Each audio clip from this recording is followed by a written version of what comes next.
until showtime.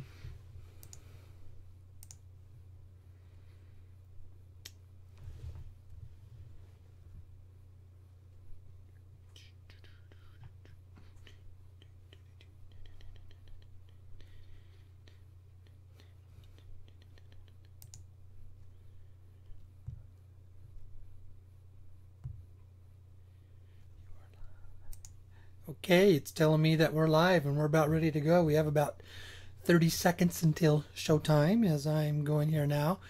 Let's see what we have here. We have, okay, there's nobody watching there. That comes up there. Okay, encoder. All right, we're about ready to go, folks. About ready to go. Yes. Okay. Your show will go live in 5 seconds. 4, 3, 2, 1. Blog Talk Radio.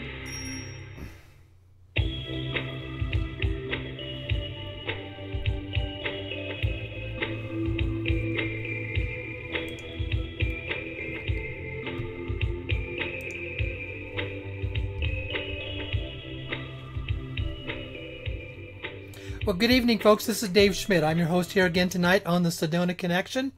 It's August 2nd here in my home in Sedona. It's 6 p.m. on the West Coast. It's 9 p.m. on the East Coast, and that means it is 6 p.m. here in my home in Sedona, Arizona. I'm looking out this big, beautiful window that I have here and all those beautiful red rocks that are out there that you see on the banner behind me. You see the picture of what is called Cathedral Rock. Cathedral Rock is the most picturesque taken professional photographers take more pictures of Red Rock than they do the Grand Canyon. It's the landmark that is basically one of them here in the state of Arizona. There's a nice little quote that the New York Times did back in the 1970s where it says, "God created the Grand Canyon, but he lives in Sedona." Such a beautiful place to be. I want to thank you, everybody, for joining me here on the program tonight.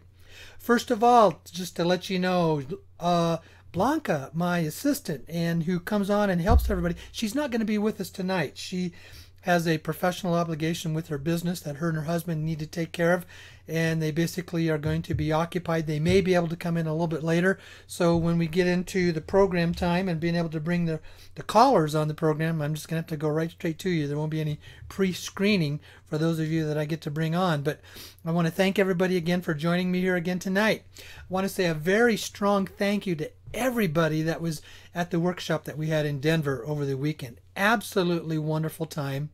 And if you could ever talk with anybody who attended the workshops, they will tell you it's probably one of the best things they've ever been to. I get that a lot, but the problem is, see, I can't give out my list because those are private and confidential lists, and I don't give those lists out to anybody. So it's unless you have maybe talked with somebody that they might be able to know that. But also, I have a workshop coming up here in Sedona a week from Saturday on August 12th. Well, that one's sold out today, folks.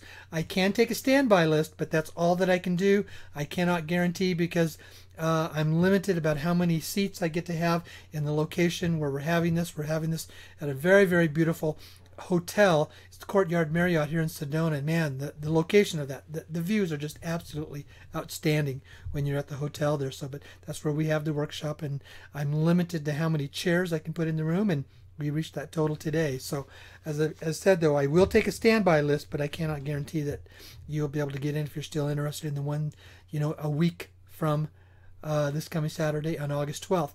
After that, September 9th, we will be in Orlando, and I'm working on right now getting the location for that in Orlando.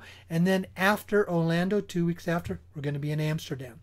If you would like to head to Europe for a nice vacation at that time of the year and join us in Amsterdam, that would be absolutely wonderful.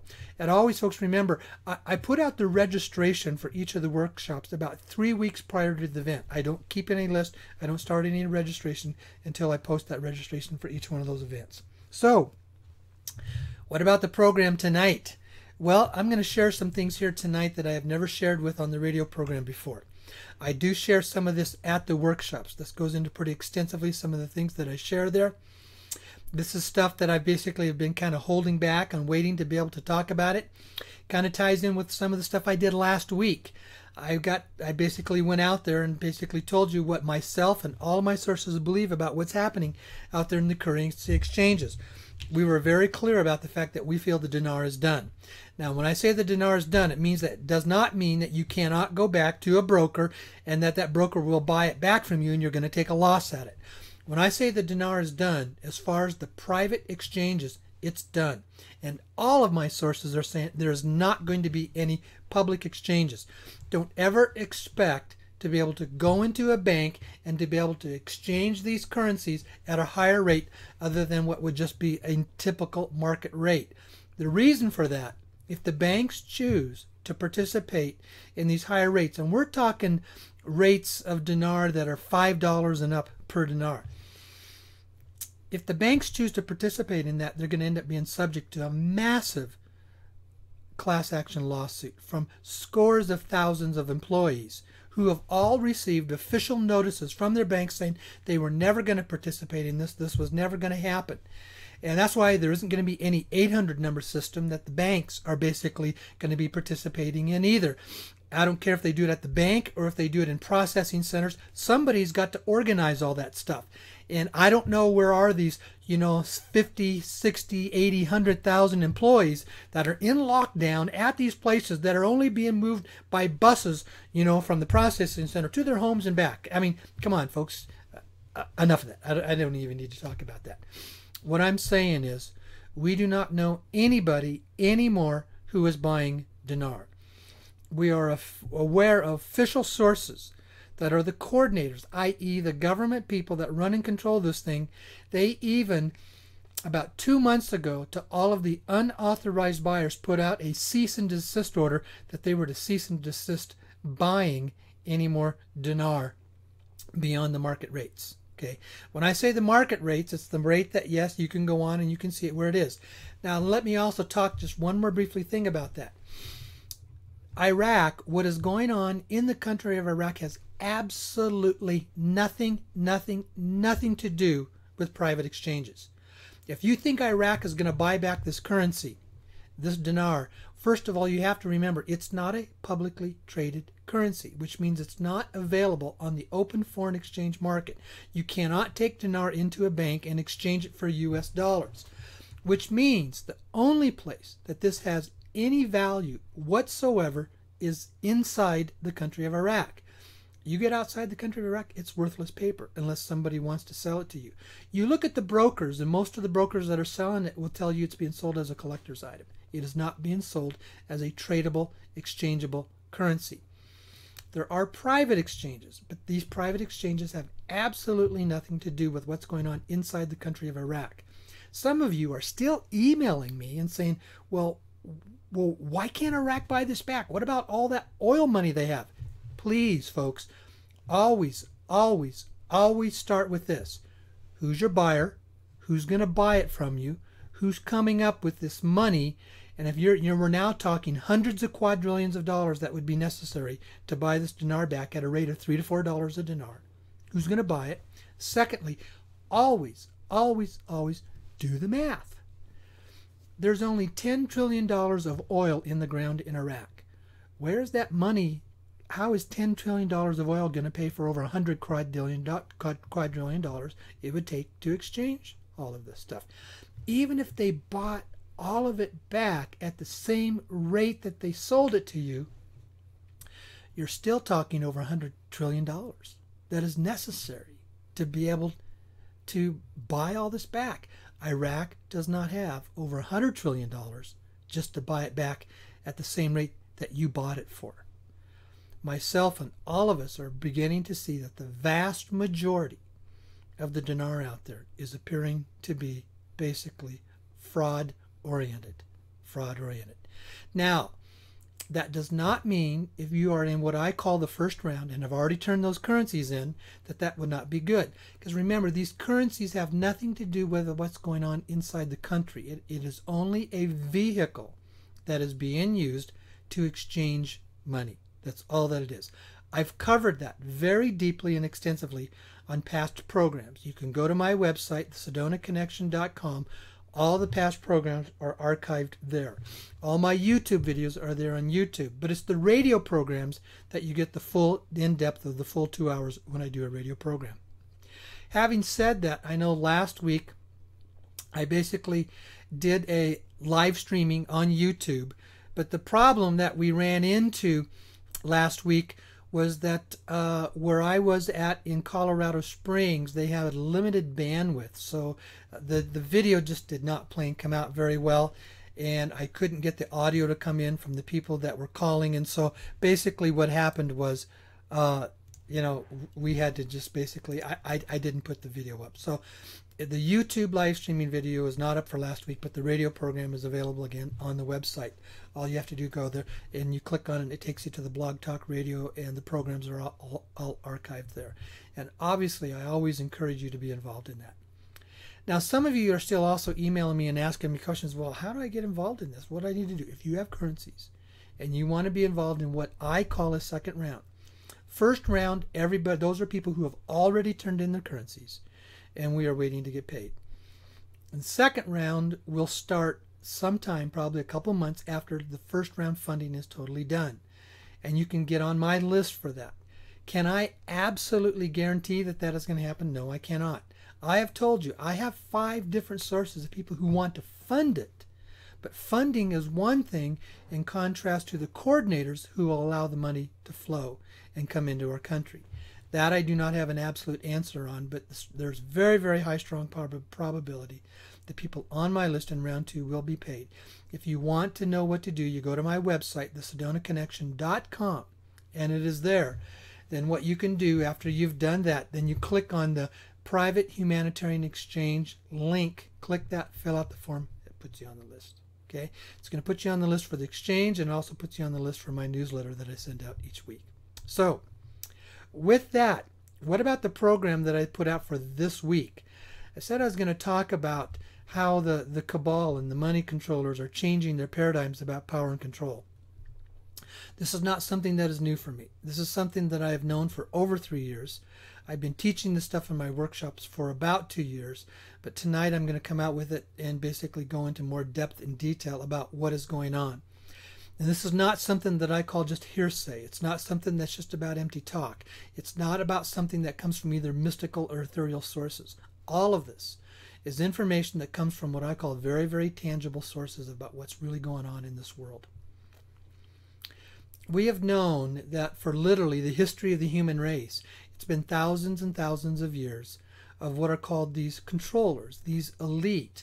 In the past, it's been the kings, the monarchs, and the dictators, and they always kept the masses of human race in various forms of slavery. Financial slavery is one of the biggest examples of that.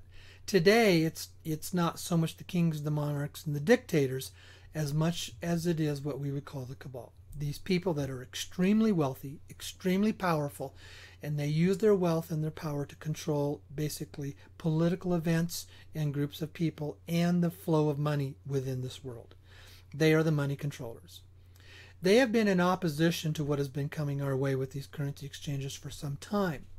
But what you would call the benevolent forces, and this, yes, most of those are the grandfathers and the elders that come out of China in conjunction with the white hats within our governments. These people, these benevolent forces, have been working now for 2 to 3 decades to neutralize the power of these money controllers. These money controllers have basically said they've controlled what we call humanity. And they've always had 2 primary paradigms that they have worked in. And these paradigms were basically, they were kept secret, they were kept quiet. If anybody tried to rise up and tell the truth about it, their message didn't go very far. It was never covered in the media. It was never covered in our education sources or our traditional information sources. So they controlled the information flow. And the information flow was basically what came out of the media, what came out of education in our education circles. It was what came out of our governments and what they had authorized. It's what came out of what I call the conventional banking systems. And all of these information sources, in them you would have what I call the conventional world versus the shadow world.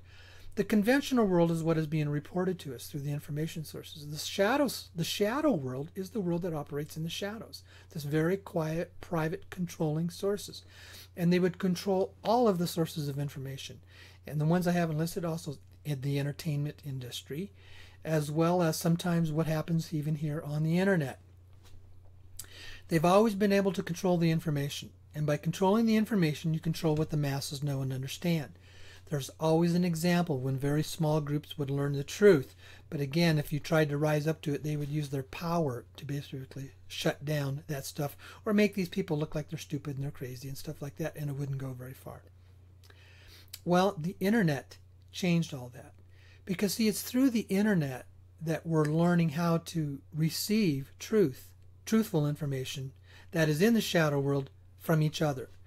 And we're recognizing the truth of what is really going on out there in contrast to the conventional information world. One of the best examples of the contrast between what is conventional versus what in the shadows is the truth about 9/11. It doesn't take hardly anybody to watch any of the videos that are available on YouTube to see that the official explanation of what happened on 9/11 is just plain flat out a lie. You know, there was this old TV program that was called, Who's Smarter Than a Fifth Grader? Well, any fifth grader can watch those videos and tell you it wasn't 19 Arabs with box cutter knives.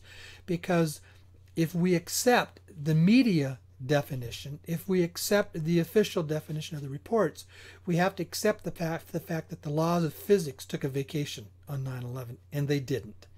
So what we see again is the conventional world, the false world, the fake news, the false media that basically reports these things to us. And then the conventional world we really begin to see the truth. And we learn that from the postings that go on either in YouTube and Facebook. Those are the two predominant sources where we begin to learn the truth from each other. We are spreading that each other, which means you and I, everyday common humanity, we're being empowered basically to learn that. We're learning that from each other in this empowerment steps. And because we're spreading the truth to each other. Well, what this is doing, it's totally neutralizing the power controllers in their sources of information. Their information flow is not very accurate anymore because the people are waking up to the truth. That's one of the paradigms that they had used to have power and control over the masses. The other one is controlling the money supply. By controlling the money supply, and they use this predominantly by using the central banking system, and here in the United States, the Federal Reserve. The Federal Reserve controls the money supply in our country directly and indirectly controls the world's money supply. And by having these controlling factors and being able to do this and controlling the money supply, they control who gets to have the access to becoming wealthy and who doesn't. All you have to do is look at basically the rising up of the recent millionaires and billionaires, I should say billionaires, through the high-tech process. Do you think they allowed Bill Gates to become the wealthiest man, in the world just simply by letting him do it? No. If they could not have a hand and control over Bill Gates, he would have never gotten to the position that he was. They would not let him.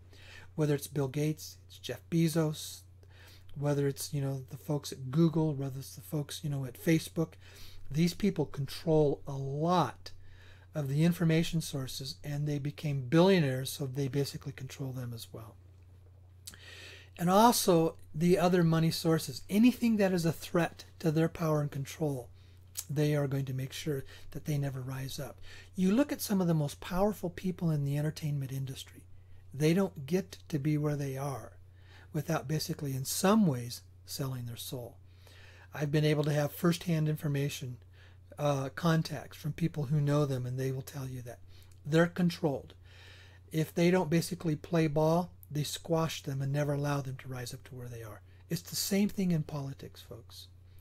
You've heard me say many times that yes, there are 535 members in Congress between the House and the Senate. But of those 535, there's 5 of them that run the show. These 5 can collectively, they basically can stop any bill from becoming law.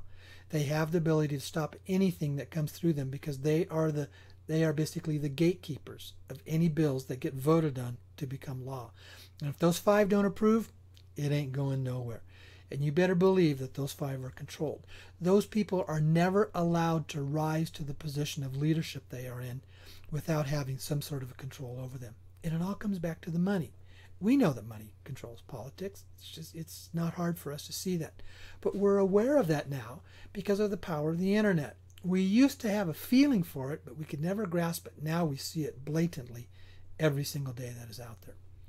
So what is happening in the second paradigm of money control? Well, because of the rising up of the cryptocurrencies, it's basically starting to take away the power control of these controlling groups. These people aren't dumb. They're very wise, they're very smart, and they very much know what is going on to be able to keep their power and their control. And they're seeing that the internet has basically stopped their control through the information sources. That paradigm is dying. And they're now beginning to see that the rising up of the cryptocurrency, because it uses the internet, that control is dying as well. You see, if you take about half of the money that's in the world and you take it out of the banks and put it into the cryptocurrencies, now all of a sudden the banks don't have this money to have to gain their profits, to have their power and their control. They gain it through their profits, and they gain it by basically controlling the ebb and flow of the economics. And they control all that. And so when they lose that power and control in those paradigms, they're understanding, they've known this, they've seen this coming now for probably about 5 to 10 years, that those paradigms are dying. So what are the new paradigms that's coming forward? The new paradigm of their power and control is going to be the artificial intelligence paradigm. Now, the best place that I know of that I can refer you to, that where you can read about this to understand this, are the Dr. Neruda interviews on the wingmakers.com website. You have to understand who Dr. Neruda was and where he had come from. Dr. Neruda was an associate to this gentleman by the name of A.R. Borden. In all of his interviews and in the book, The Ancient Arrow Project, Borden is referred to as 15. They never give out his name. That is his code name. But we have known him that his real name was A.R. Borden. He was the one that controlled this organization. He was the head of the organization called the ACIO. The ACIO was a branch of the NSA. ACIO stands for Advanced Contact Intelligence Organization. This was the clandestine operation within our government that communicated with and worked with all of the various ETs here on the planet. Borden and Neruda were benevolent. They were white hats. But in the ACIO, they also had some black hats. And what Borden did, he formed another organization called the Labyrinth Group. The Labyrinth Group was an extension of the ACIO. Everybody in the Labyrinth Group was also part of the ACIO. But the Labyrinth Group was the private group. This was the benevolent private group. This group, these scientists, were so advanced, so strong, and so powerful, no government could touch them. For close to 25 years, they operated under the nose of the NSA, and the NSA didn't even know that they existed. That's how powerful they were. They basically had the power to control the money of the cabal. But they were also very benevolent, and they knew it was not their job to basically shut down the whole system.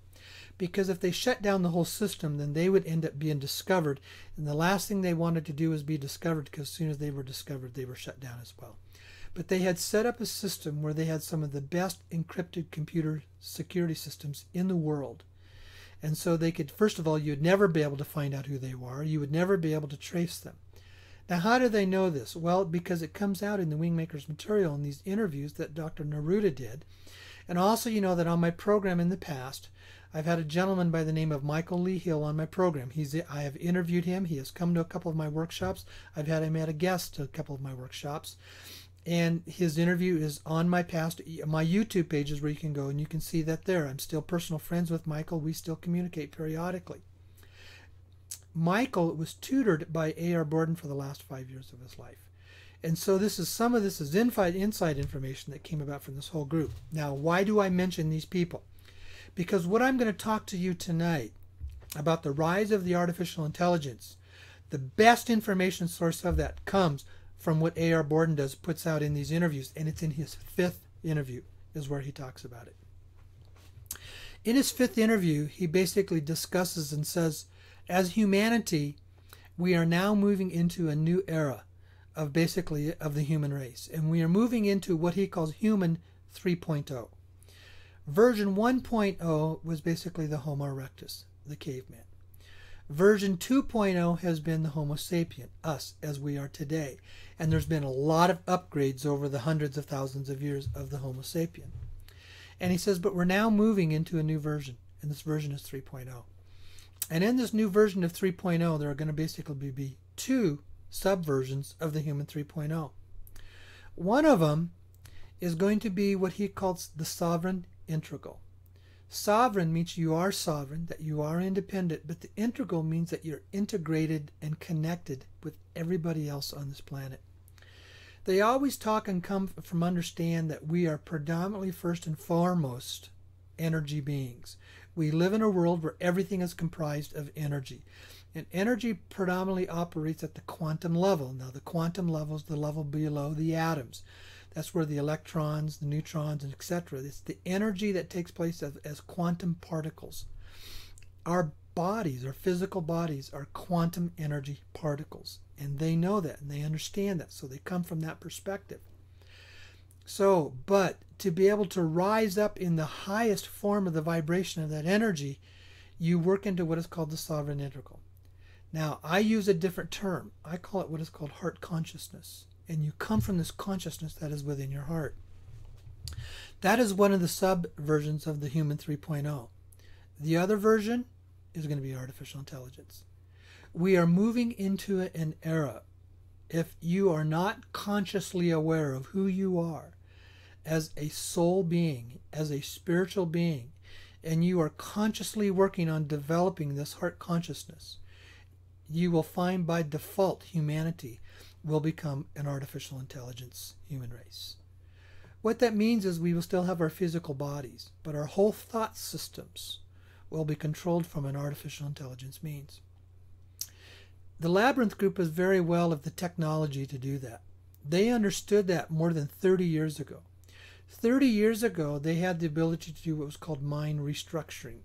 They had the ability 30 years ago to basically sit you down, put these electronic sensors up onto your brain, go into your brain, and like a computer file, could selectively erase a part of your memory like a specific file, deleting a specific file, but not touch everything else, and you would completely lose all your memory around that event, i.e. that file. And then they could replace it with another file inside your memory, because they understand how the brain works. If the brain is basically a result of quantum particles, you can affect and manipulate and control the quantum particles if the person is not aware of what is going on. They could do this 30 years ago. Technology has advanced to the point to where now they have chips that are available. And these chips are not the chips that you're seeing, in the various sources that are like about the size of a grain of rice. We're not talking about that type of a chip. We're now talking about chips that are basically what I call holographic, very extremely small. I'm trying to think of the other term, but basically they're the size of dust. They're like a particle of dust. They have these chips that are so small that they're particles now. They're not called chips. And basically they're artificial intelligence particles. And these particles, through multiple scores of different measures, can be placed inside of people. You can breathe them in. They can put them in anything that you drink. They can put them into your food. They can basically send them out into the atmosphere. And these particles are so fine you will never see them. And once they are inside of you, they basically have a communication means that they become like a small miniature GPS item that is inside of you, and they can follow and they can track you. Not only can they follow and they track you, it also operates like a microphone, and they can hear everything that you are saying as well. And then beyond that, they have the ability through all of our telecommunications means, from satellites, all of our wireless communication means, either through satellites or even cell phone towers. Through a cell phone tower, if your chip is inside of you and they're in contact with it, they can spot you where you are down to a square meter. They can bring you down to cell phone towers, and then they can start sending electronic impulses into your brain and into your mind that affects your thoughts. That's the new form of artificial intelligence that is coming our way. Now, it sounds very scary. It sounds very serious. And it sounds like it's very much a controlling factor. But if you catch what Neruda is saying, and if you also understand what A.R. Borden had released in some of his later writings, they understand that they cannot turn this into what is called a fearful world.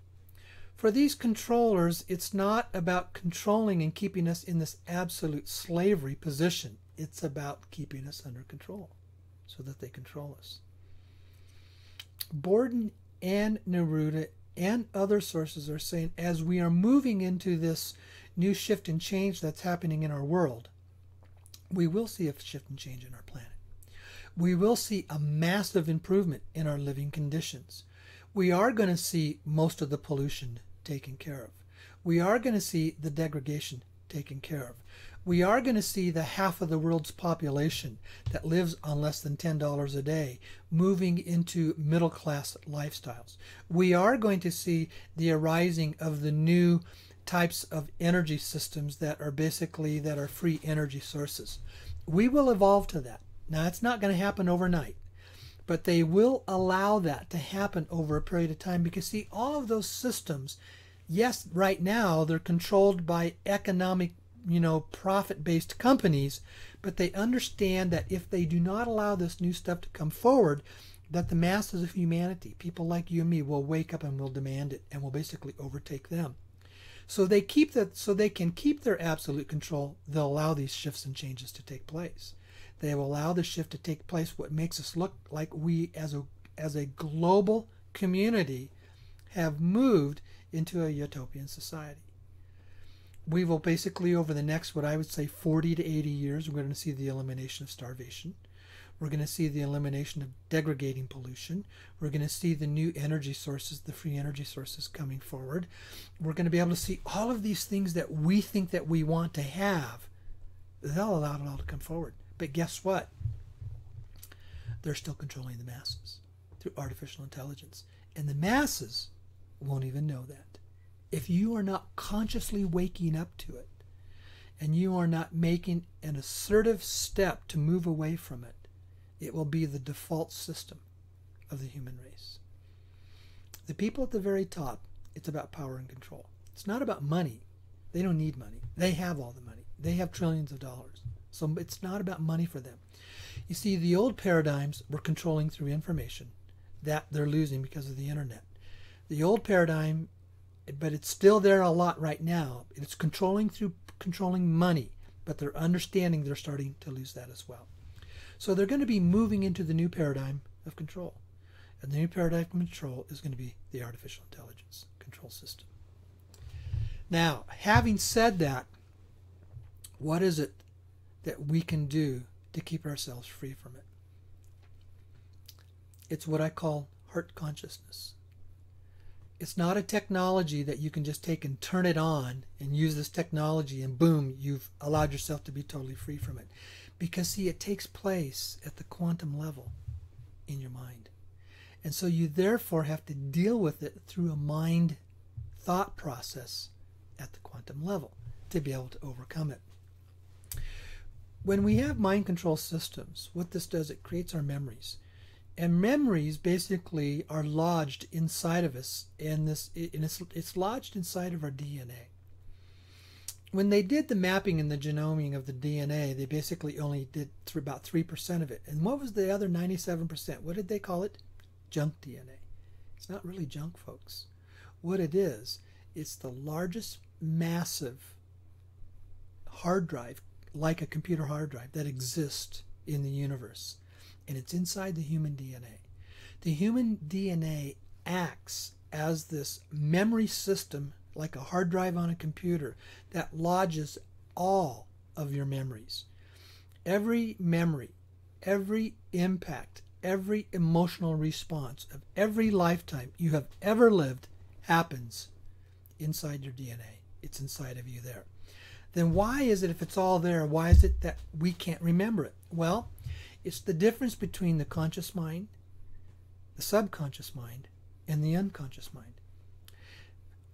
One of the things that the Labyrinth group had discovered was, see, the conscious mind only processes about 15 to 20 data bits of information per second. That's all that it processes. But the subconscious mind can process 60 to 80 million data bits of information per second. 60 to 80 million. And the unconscious mind has unlimited potential of what it can process. These three levels of the mind are very much related to somewhat like our computer systems. And here's a great analogy to use to understand how it works. Your conscious mind is kind of like your computer screen. what's right in front of you. When you're sitting at your computer and what's on your screen is only a very, very, very small amount of information that you have access to. It's like the level of processing the 15 to 20 data bits of information per second. But your conscious mind draws, I should say your computer screen draws from two other large data sources in your computer system. One is the hard drive that's on your computer. The other is the World Wide Web, the internet. On your hard drive, some of these computers now have a terabyte of information. That's 1,000 gigabytes of information. Massive, massive amounts of information can be stored on the physical hard drive of your computer. Anything that you have saved to the hard drive, by just the click of a mouse, you can bring it up, and it comes up almost in just a very short, almost instantly, within a second or two. So you can be constantly bringing up all of this information from your hard drive to your screen, your monitor. And so the monitor is like the conscious mind, and the hard drive is like the subconscious mind. And the subconscious mind is where all that DNA data information is stored. And so when you learn how to tap into the subconscious mind, you are able to bring up this information. Now, what's the difference between the two? We live in a world where time for most of us is linear. But over 100 years ago, Albert Einstein and other scientists were telling us there is no such thing as time. Time is not real. All past, present, and future operates and happens simultaneously. Linear time is like what we're seeing on our computer screen. It's only a very, very, very small amount of information that we're processing. But the subconscious mind that deals with the world of non-time, so time there is vertical versus time being horizontal as we normally process. By being vertical, it means all time is happening simultaneously. All past, present, and future items are taking place at the same time. Right now, we live in this year, in our world called the year 2017. Though 2017 is happening in our conscious minds, it's like happening on our computer screens, but yet 1917 and 2117 are also going on right now at the subconscious level. And it's like 1917 and 2117 are there available on your hard drive. So the key is learning how to pull up this massive amount of information from the subconscious mind into the conscious mind. And there's a process that all the people in the Labyrinth group learned how to do that. And the process was called LERM, Light Encoded Reality Matrix. They had basically were able to teach themselves through a technology that they had learned was how to basically shut down the mind processing linear time and allow the mind to move into vertical time. In essence, they were allowing their conscious minds to have really quick, rapid access to everything that was taking place in the subconscious mind. How do you do that? What's the main method? Now, this is not something that you can just flip a switch, turn on a key, or have a little technology and all of a sudden you're going to be able to do it. It's something that changes, it happens within us when we retrain our brains. Because remember, our brains are like massive master computers, and they have all these programs that are in it. And we basically, in our conscious mind, we're pulling from all these programs, but we're not pulling necessarily everything up from the subconscious mind. You have to reprogram your mind. You have to learn how to think differently. I learned this about 5-6 years ago, about the difference between what is linear time and vertical time. And I'm just now, and I've been working on this for about 5 or 6 years, and I'm just now learning how to think differently and think from the vertical aspect of time. And because of that, I get this download of information that just comes to me, and it's always amazing about all the stuff that I'm picking up and I'm learning as all this information comes to me. And it's because I'm now understanding that I'm starting to learn how to think at the quantum particle level versus thinking at the massive particle level. When you do that, you're activating what is called a part of your heart. what the Heart Math Institute has told us, and this is even what the Labyrinth group knew, inside the heart is a second brain. There's a second very, very small brain in there. But the second brain, if we are constantly living and operating from linear time, that second brain is pretty much dormant. That second brain becomes activated when we learn how to live and to think from the position of vertical time. And what we are doing is at that point is that we are activating this second brain that's inside of our hearts. And this is what I call heart consciousness. And you're learning how to not just activate it. It's not just thinking about it. It's not just theorizing about it. It's living from it from a behavioral perspective. Heart consciousness evolves around love, compassion, humility, forgiveness, understanding, gratitude, those types of things, those types of behaviors. When those types of behaviors become a behavioral, habitual part of our life, and we're living from that, we're literally activating this second small brain. And when you activate that second small brain, that brain begins to put out these extremely powerful electromagnetic energetic field that goes out around you. And as that field goes out and around you, it basically becomes a defensive mechanism that artificial intelligence cannot come through. It's basically a bubble, if you want to describe it that way. It's a very powerful energetic bubble that surrounds your being, and it puts us out in this field out around you, this powerful energetic field. And what that does, that it's like a defensive bubble, and it's operating at a very high quantum frequency of energy. It's a very high energy field. And the artificial intelligence stuff, because it's coming from lower frequency energy, it can't penetrate through. This is the future of the human race. We will have a choice. We'll have a choice to move into learning how to change our behavior to become very positive, loving, compassionate, forgiving people filled with gratitude. And that becomes the behavior part of our lives. And when we do that, we will not be artificial intelligence beings. For the parts of humanity that does not wake up to that, does not move into that, they are basically going to be controlled by artificial intelligence. They won't know it. They won't sense it. Because you see, they're not in touch with that deep part of their heart to understand that and let the heart speak to you in so many words. If you aren't coming from this place of heart consciousness, you're coming from a place of lower frequency behavior. And in the lower frequency behavior is where they have the ability to control through artificial intelligence. Now, if you think this isn't here, folks, it's already happening now. It is already going on right now. But they've been working on this in small groups, in small numbers of groups, and learning to perfect it, to work it, and to improve the system. But it's not at the point where it's moving out to the large masses of humanity yet. But it will come. This isn't just my opinion. This isn't just a big theory.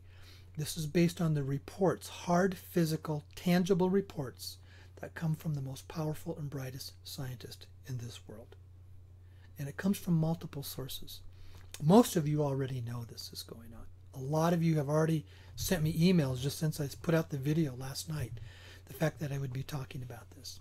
Now, how does all this tie into the currency exchanges? And what impact and effect does this possibly have on us? Don't think that these cabal controllers are just going to go away. These people are so strong and so powerful and have so much money, they basically have been controlling the human race for thousands of years. Do you think they're just going away in a few short years? No. They're not going to go away. They're going to shift their paradigms. They're going to let go of the information paradigms, and they'll allow the new information to come out, the new information of what happens in the shadow worlds. They'll do that. They'll let go of the money control paradigm because they will realize that money is not the end controlling factor anymore. They will still always have lots of money. But the new control paradigm will be the artificial intelligence.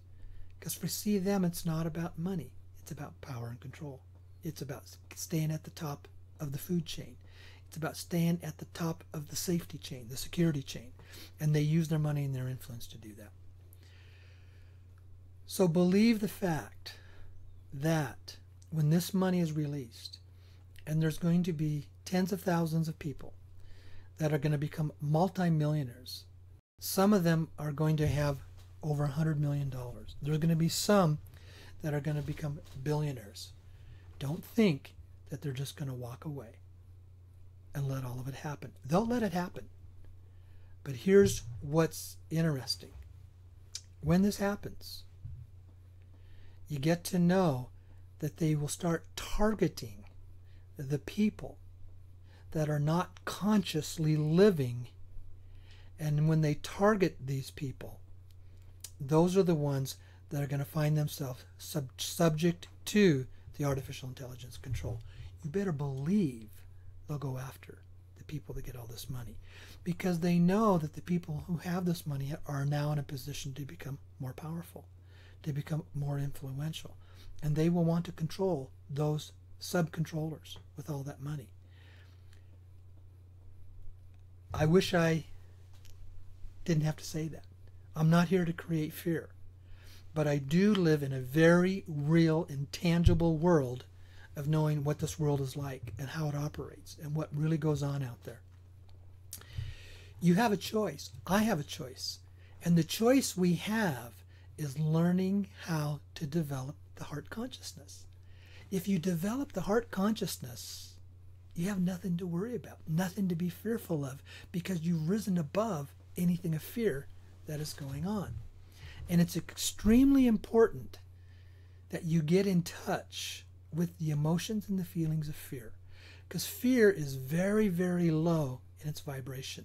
And when you stay in that very low vibration of fear, you allow yourself to be subject to the artificial intelligence control. When I'm looking over, just know that I'm looking over at one of my other computer screens because an email pops up. Okay, so I'm not necessarily turning away from you. I've got two very large computer screens here. So the camera's on this one, and over there is the one where I've got some other programs running and going on. This is a very strong system, and this is a wake-up call for all of us. If you want to be involved in these currency exchanges, if you want to be someone who is moving millions and millions of dollars, I would highly encourage you to learn how to develop this into your life. You want to understand it. It's what's called separation consciousness. Heart consciousness overcomes separation consciousness. Dr. Neruda, in his 5th interview, talks about the separation consciousness. He talks about that it is the ultimate problem of the human race. And separation consciousness is just not talked about by Dr. Neruda. In the workshops, I always talk about 3 primary sources. And these are the 3 best sources that I'm aware of. Circles it, instead of using the term separation or duality consciousness, it talks about the ego consciousness. The Course in Miracles is very, very clear that it says we have 2 minds within us. One is the ego consciousness mind, i.e. the separation or duality consciousness mind. But we also have the divine mind within us. And out of this divine mind comes this heart consciousness behavior. Those are the 3 sources that do the best that I know of to talk about the problem and talk about the solution.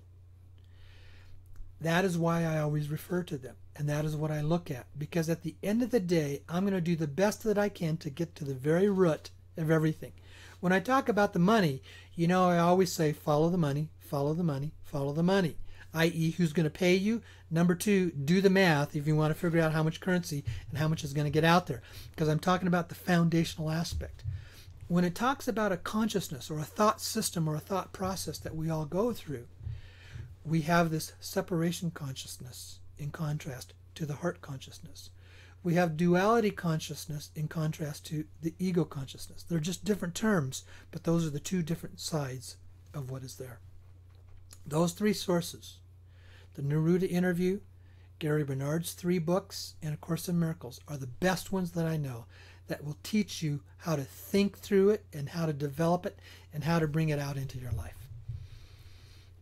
I started with Gary Bernard's first book about 8 years ago. I have not had a single book that has impacted my life more than that one. I have never done this with anything else in my life, but this is a book that always kept calling me back. And between either the physical hard copy of the book or the audible version of the book, I've now been through it 10 times in 8 years. And every time I listen to it, it speaks to me in a new, different, and deeper fashion than what it was before. Because see, as I learn, as I mature, as I grow, as I gain new understanding, I can then come into it and see it differently. The Neruda interviews are the same way, and so is A Course in Miracles. All of those are that type of information. You can go back and you can listen to them over and over and over, or read them over and over and over again, and they will always speak to you new and fresh. That's what I call deep foundational material does for you. It helps you shift and change your life as we grow and we mature and we evolve. Those of us who are coming into these funds, we're the fortunate ones. And we are on the front edge, the front end. We are the trailblazers that are bringing a healthy shift and change to this world. There's two primary sources. I should say two primary reasons that the funds are coming forth. Number one is because we are basically required to take the massive, large sums of it and give it away to help shift and change humanitarian aid projects all around the world. Number two, it's designed to set us free from our financial slavery. And by that, I mean it's designed to be in a place where we are no longer in financial slavery, i.e. we are not slaves to a job, to our lack of income, or to something else that is being imposed upon us by somebody or some outside forces, so we cannot be our true selves. By having this money, you now have the freedom to pursue your heart passions. You now have the time and the freedom to pursue and learn about heart consciousness and to develop that in your life.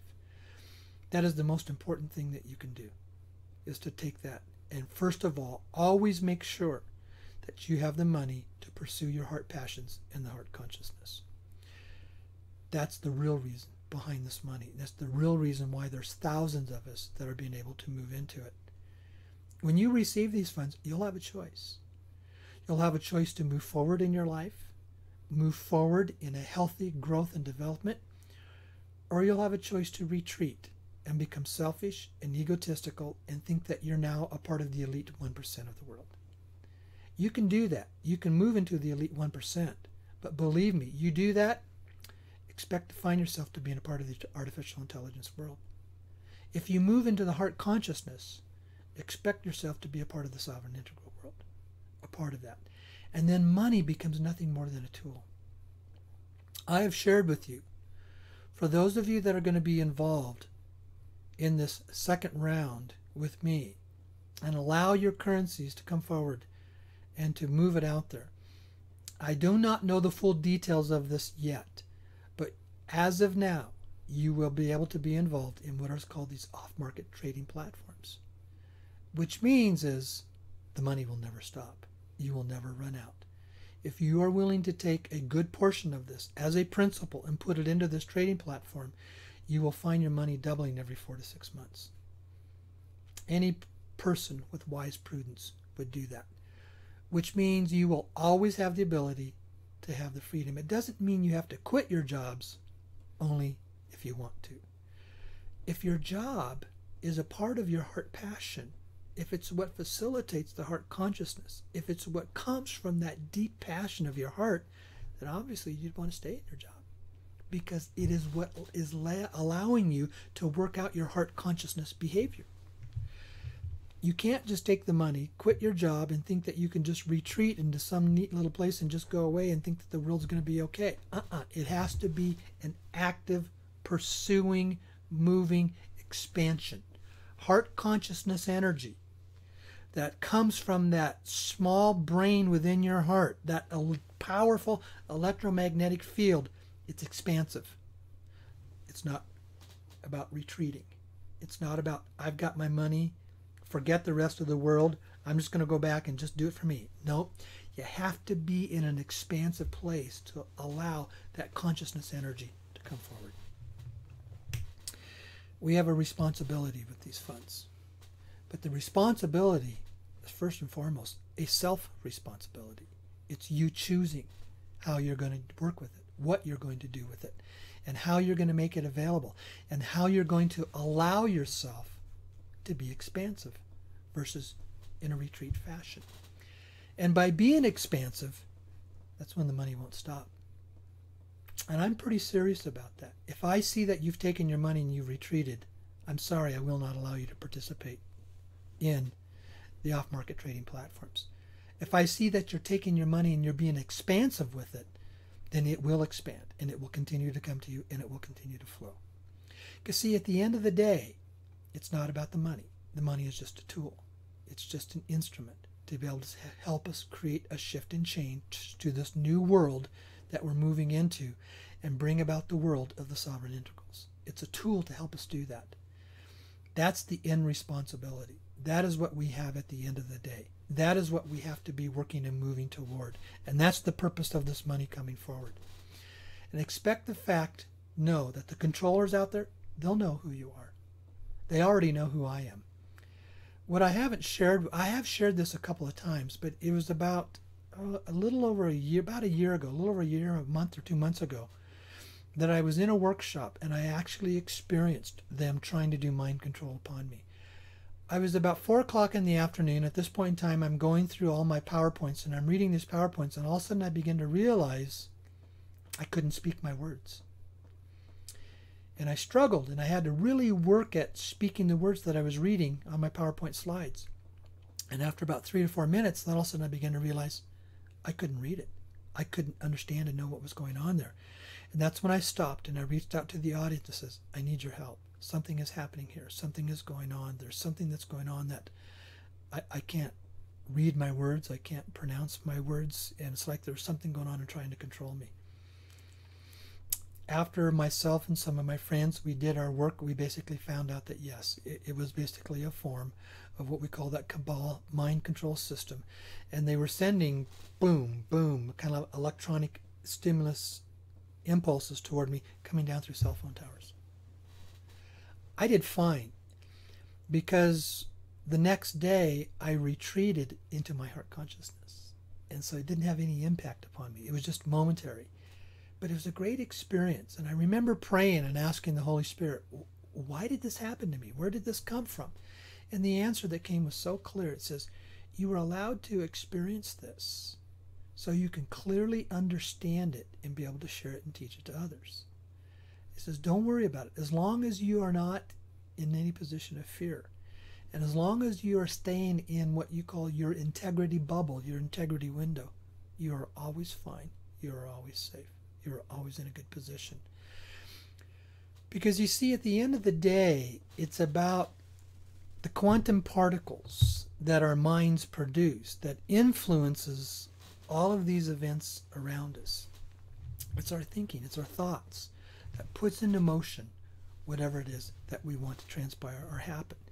And if we're not coming from a deeper place of the heart, then the thoughts that are being put out are usually pretty low energy thoughts, and low energy thoughts produce low energy results.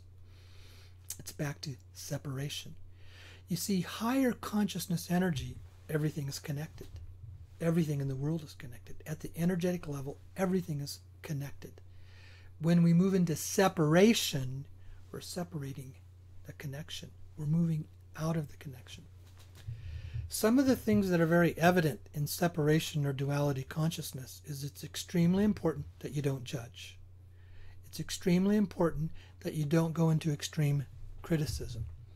It's extremely important that you don't go into what I call judgment issues, very low negative issues. As soon as you are in a place of judgment, you've immediately moved into a place of low vibration. Now, if you want to know again about Gary Renard's books, go back to my YouTube page, go back to my website. It's all on there, and it's been on there, some of the different videos that I've done and the messages I've done throughout the last couple of years, because I refer to him quite often. Gary Renard, R-E-N-A-R-D. His book is called Disappearance of the Universe. That's the first one. And he has 2 other books after that, and he's now coming out with the 4th one that'll be out in September, next month. So, let me do this. Let me look at my notes. Make sure I covered everything that I wanted to cover, okay? It's extremely important that we don't allow ourselves to go into fear. It's extremely important that we understand and know that heart consciousness is the antidote to the artificial intelligence world that is coming our way. And as I said, we may not see it in the massive scale, but folks, it's already here. I am already aware of it operating in some areas. And the difference of when you allow yourself to be subject to this artificial intelligence is if you are not operating from a heart consciousness perspective, a heart consciousness position. That's what we need to do. So, folks, I said it. This is something I've been working on for over 3 years. It's something I've been working on in my own life personally for about 6 to 7 years. It's something that I'm very much aware of. This is information that I give out at the workshops. Why did I not come out with this earlier? Well, I can talk about money all that I want, but Cabal's not threatened by what I have to say. But if I bring out something like this, and this starts to spread to the masses, then this becomes a very big threat to them, because this is how we protect ourselves from their power and control of what we're moving into. This is an evolvement that will take place over the next 5, 10 to 20 years. It won't happen just overnight with a snap. It's going to happen progressively, this shift and change. But it's also why I'm a firm believer that we aren't going to see all this money come through like some of the others talk about. Because they're coming from a place of what I call, again, separation consciousness. They're living in not a tangible world. They're living in an etherical or mystical world. But at some point in time, anything that's etheric, mystical, spiritual also needs to transition and line up with stuff that's very real and tangible. Because if it's going to have a true impact in our lives, and if we're going to shift and change and help shift and change this world, it still has to happen in a tangible manner. And I try to make that distinction. And that's why when I talk about all this money coming forward, that I talk about it from very real and tangible sources. Okay? With that, thank you very, very much. Thank you for being here on the program tonight. I'm wanting to just take a couple look at some of the stuff that's going on in my computer monitor. Okay, and I am willing to basically now go into the folks. If you have questions, if you have comments that you would like to make on this, please go ahead and call in. The number is 515-605-9356, and then you pressed 1 on your touch-tone phone. That puts a little flag up here. It lets me know on the switchboard that, yes, you want to come in and talk. But the first thing I'm going to do, I'm going to go to my good buddy Jason, as I always bring him on the air because he's always got some great comments for us to share. And so here we are. Jason, bud, you're on the air. How you doing tonight, buddy? Hey, Dave. How are you, buddy? I'm doing very good. What do you got to share tonight? Because Blanca's not with us tonight, so you get to make the comments that Blanca usually makes. You're my color commentator tonight, okay? All right. I'm happy to be that. Happy to be that. Well, I was just going to tell you, sitting there listening to you, and I just wanted to ask you, I guess more than tell you, as you start talking about these things, and you and I have had some of these discussions already, in my house, we call this manifesting. And I kind of expressed to you the other day that for the rest of my life, I don't want to work for money ever again. I just want to manifest money. And I realize that money can come to you as effortlessly as grass grows, because the universe doesn't really know the difference between $1 million or $10 million or $1. And it doesn't even care. Even if it did know the difference, it does not care. So we make it harder than it has to be within, inside of our 2 ears. So as I'm hearing you talk and I'm thinking about these things I just shared, I'm wondering if maybe you can give some of the folks who are a little bit more advanced in this area something that we can be spending our time of meditation on, to where we can bring about the manifestation of this exchange. Obviously, there's been blocks. There's been so many blocks. I mean, I've got them wrote down on a piece of paper, and that piece of paper is 3, 4, 5 pieces of paper. So yeah. that's been going on for a while. It's been this bill, it's been that president, it's this thing needs to be signed, it's that needs to be done, blah, blah, blah, blah, blah. But the point is that maybe collectively as a group, you could give us some insight as to what we could be, kind of putting our intentions on specifically in our own times of meditation. And we can go ahead and get some of these blocks removed. We can manifest the block removal, so to speak, to get this thing done. Because I know that there's a lot of people on this call. I mean, I've had a phenomenal life, but it's not the kind of life that you would have when you have hundreds of $millions to go out and do philanthropy with. Yeah. And that's where my heart's desire is. I mean, that's like starting a whole new life that I've never been able to experience before. And that's why I'm so excited. I'm ready to start that life, obviously, and I'm sure many people are. Any thoughts on that? Yeah, and you touched on a very, very key thing. It's about removing the blocks. It's not about adding new things into your life. You see, we have a tendency, because we think in a linear fashion, we have a thing to say, if something's not going well in my life, if I've got some problems, if I'm in poverty, if I'm in lacking money, I have to go find something that is going to add something new to my life to shift and change that. It's what I call the savior complex. You're out looking for, quote, a savior. A savior can be a concept, a savior can be an individual, a savior can be a religious figure. Money can be a form of a savior. And we want to add this to our existing life. But what all of these sources tell you that teach about separation consciousness, it's not about adding something, it's about removing the blocks that we have inside of us. Because you see, the soul already wants that to happen. Not only wants it to happen, the capability of all that is already inside of you. Inside of all of this is like this giant electromagnetic energy magnet that attracts very high frequency vibration events into our lives. But it doesn't get to come out of us because at the DNA level of our mind, we've got these old blocks. And these blocks are old things it's like unfinished business, deep anger, deep judgment issues, things in past lives where maybe you murdered and killed somebody, or basically things that you've done that there's an amount of guilt, unconscious guilt about surrounding you. And it's the energy of this unconscious guilt that blocks this divine stuff from coming out of us. When I started in Gary Renard's book about 8 years ago, he really clearly teaches that. It's about clearing and healing the unconscious guilt and the unconscious fear. The fear and the guilt that comes in at the unconscious level. That's what blocks the blessings from coming forward in our lives. When I started working on that, when I made that the most important thing of my life, my whole life shifted and changed. And ever since I've been very focused on that, this stuff just finds me. I don't have to work at trying to make happen what's happening in my life. All of these deep rabbit holes I've been down, all these places that I've been, all this information that I get, it flows with a flow of ease for me, is what it does. And when I cleared out all the old blocks, the flow of ease began to take place. And Jason, you and I talked about this the other day, and I had a really, really interesting development take place.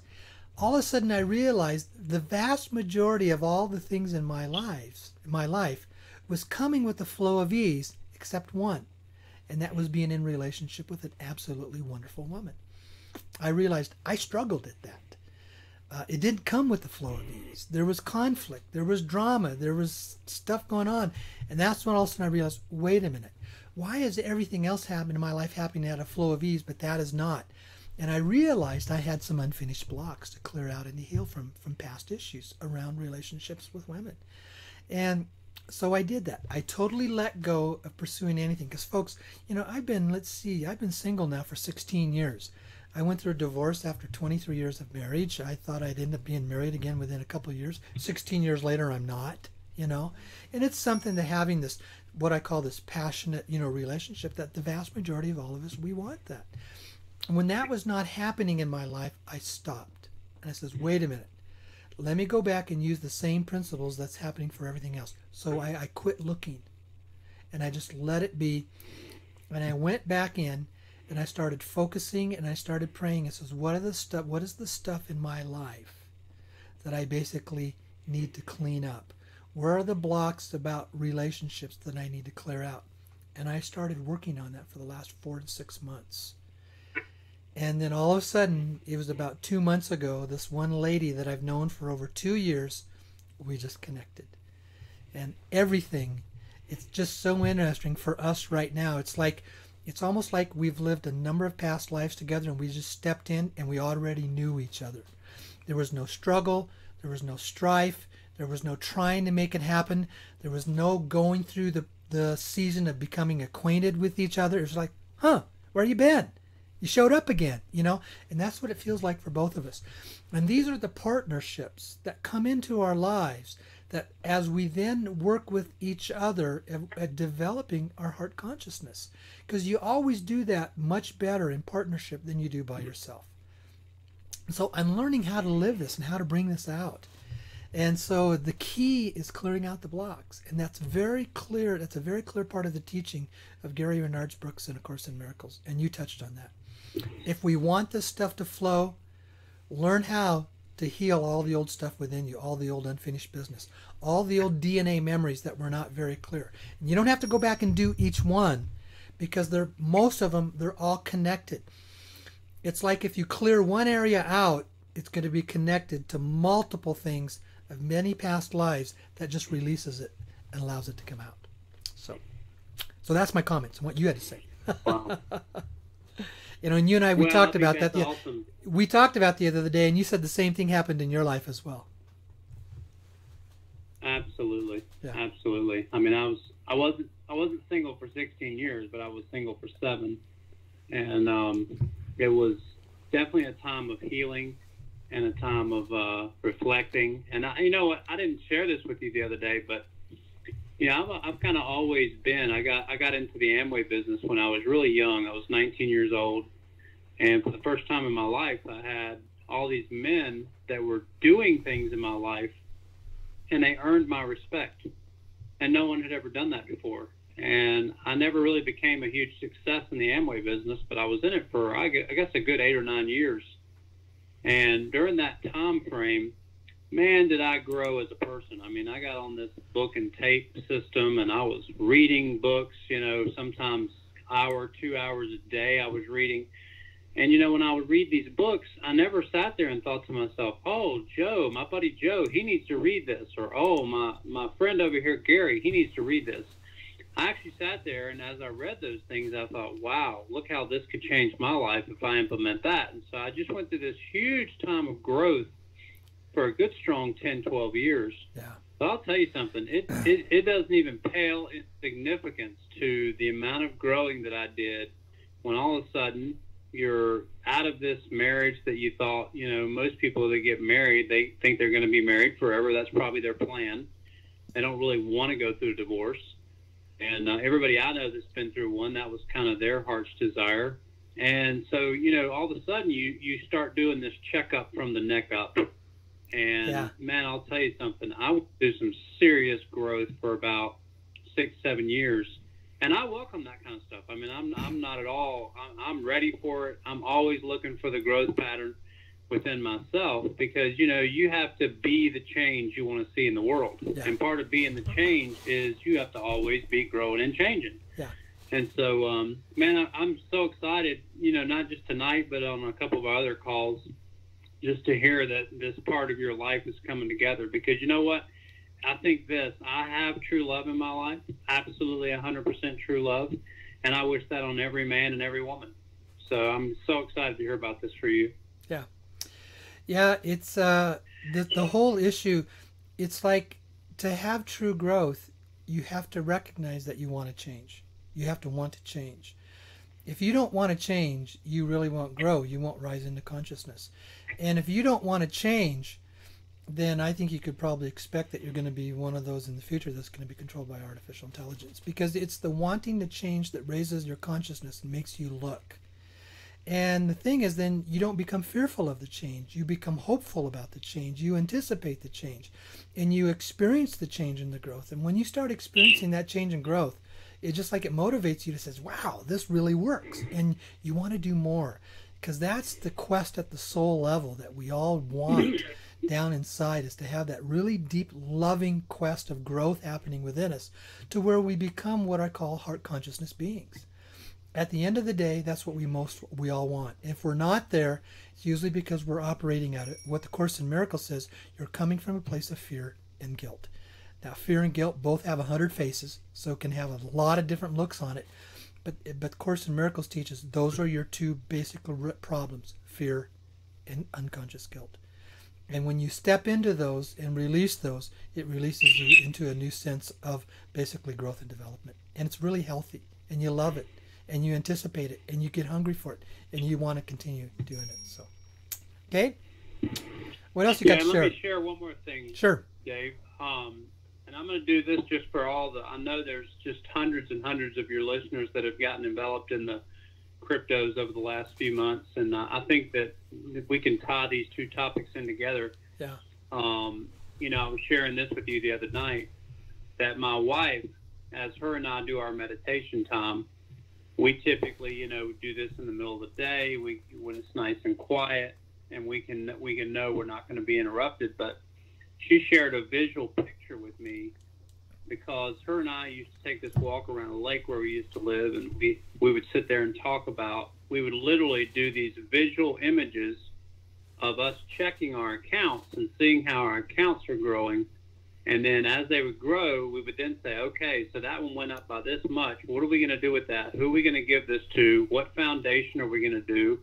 What charity are we going to help? What person are we going to help? And we had all these mental images that we were doing. But one of the things she told me was during our meditation time, this was, it must have been 5-6 months ago, we started to meditate on money coming into our lives.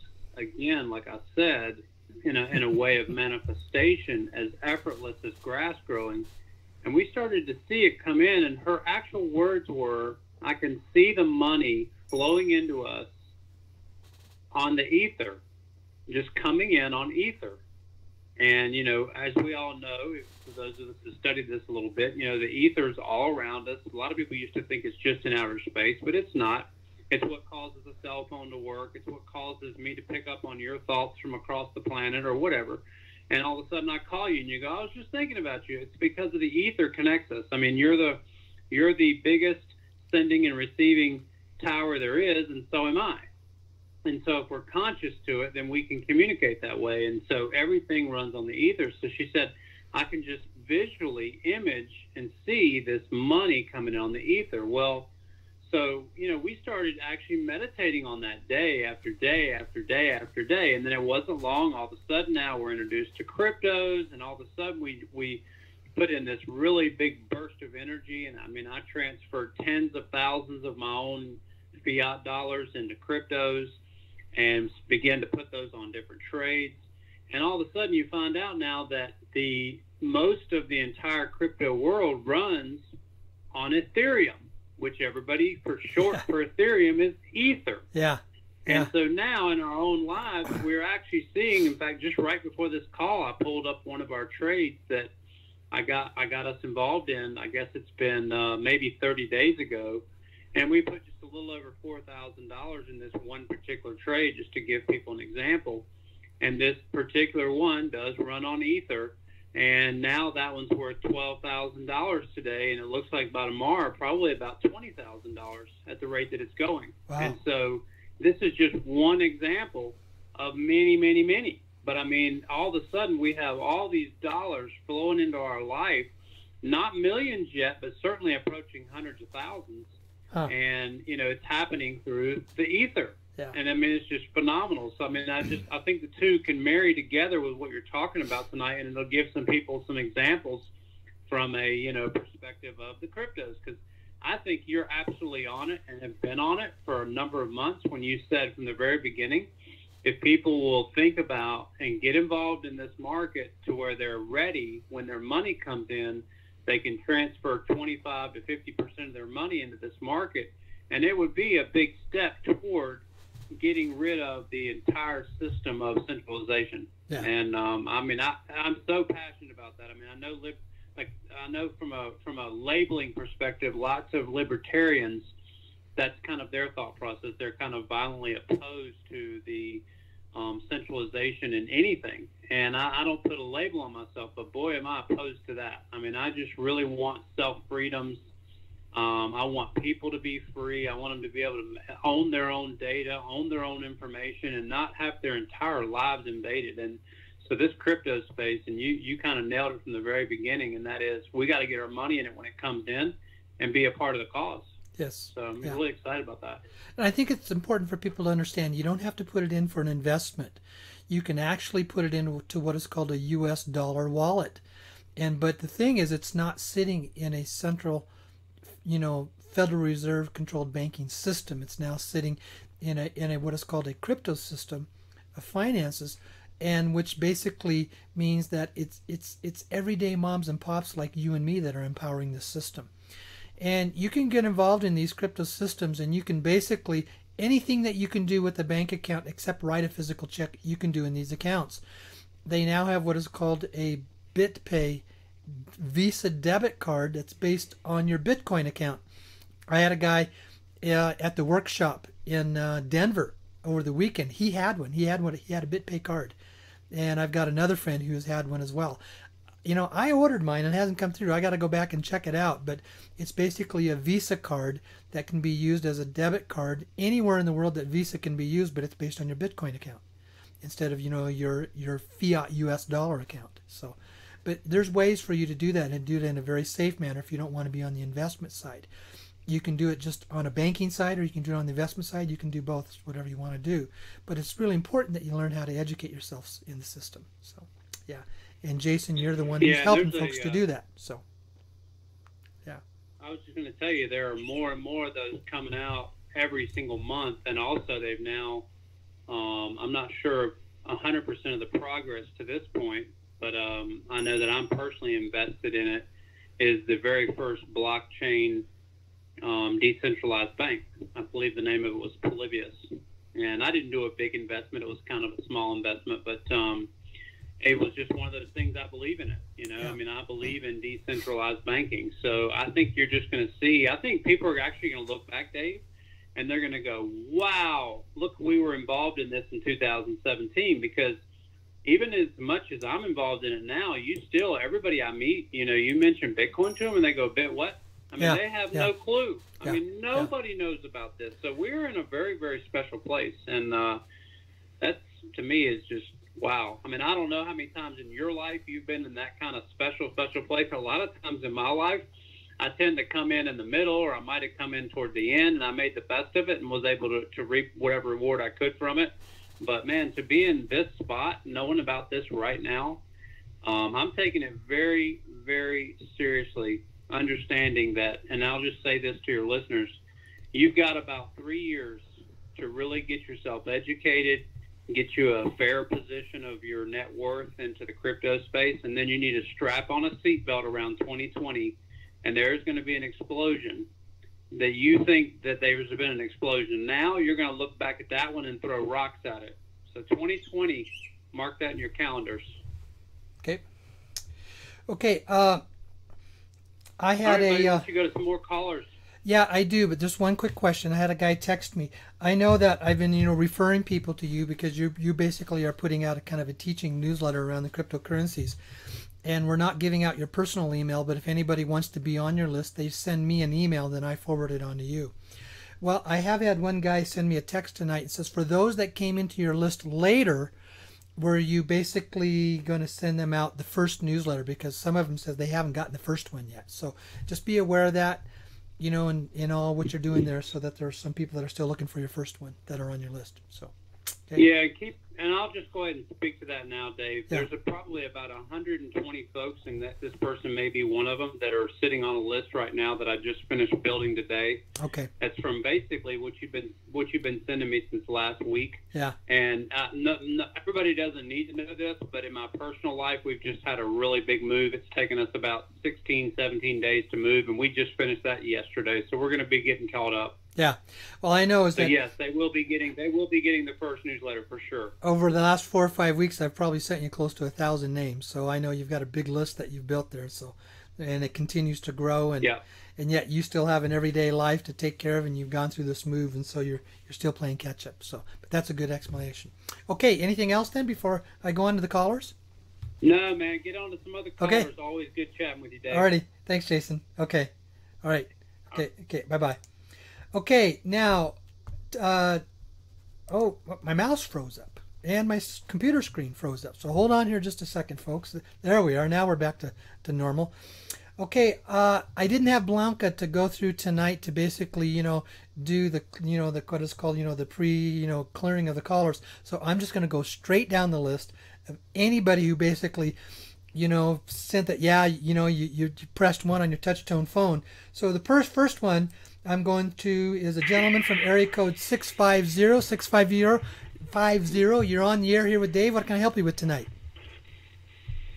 Hey, Dave, this is Kurt. How are Yes, you? I'm doing good. Well, good. Well, I really appreciate that you went to the deep end of the pool today. Oh, yeah, I got to do that every once in a while. You do. That's We all right. do. That's and, right. With some of your statements, I definitely read the 2 books you mentioned, the first 2 of Jerry Renard. And one particular statement he brought up, which ties to something I deal with, comes back to that: how do we have a life? What is our life? And it talked about the idea of, well, you wrote it and you directed it, but then you agreed to forget it so that it would be real. How did that affect you when you first read that, or how do you think about that today? Well, we understand the world we live in from a quantum perspective is not real. It's just one gigantic holographic illusion and deception. It's basically the world of the Matrix, and it's very, very real. What makes it real is when you attach to it in your mind and in your thoughts. By attaching to it, you're giving energy to it, and when you give energy to it, that is what is making it real to you. And what you're doing is that you choose to become an observer versus a participant. You choose to watch and view what goes on around you instead of participating with what goes on around you.